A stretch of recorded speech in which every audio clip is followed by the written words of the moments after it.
In this video, Dr. Jordan Peterson explains what you need to do to bring the spark back in a relationship.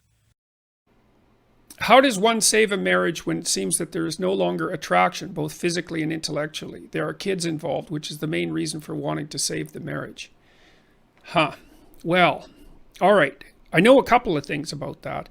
I mean, the first thing I would say is that if you haven't had any intimate interaction with one another for quite a long period of time, that can put both people into a stagnant state where desire starts to slip away.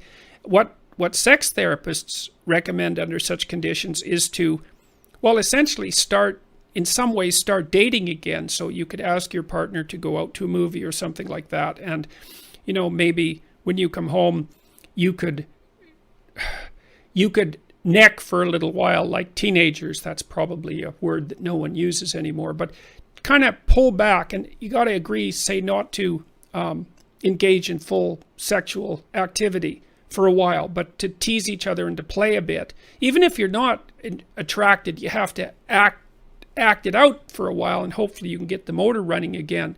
The other thing I would say is that you guys might want to sit down and make a joint plan. It's like because a marriage is like a story that two people are acting out simultaneously, and you have to have shared goals. And because you're both rowing the same boat, let's say, and if you don't have a destination in mind, then, well, maybe you're rowing in circles, or maybe you're just standing still.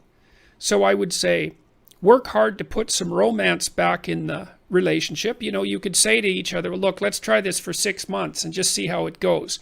We'll have 2 dates a week. For the first month, we won't have any sex, but we'll play around. And then, we'll see how that goes. But we'll try it out for the whole 6 months. There are reasons to save a marriage. I mean, it's hard on kids. Divorce is really hard on kids, and it's hard on the adults involved too. So I would say you have to negotiate an agreement. And you could try the future authoring program, both of you. What I would recommend, for example, is that you each do the future authoring program separately. So that's at selfauthoring.com, because then you both have a life plan.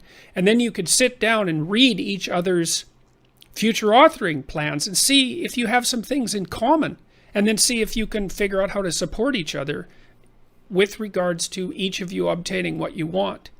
So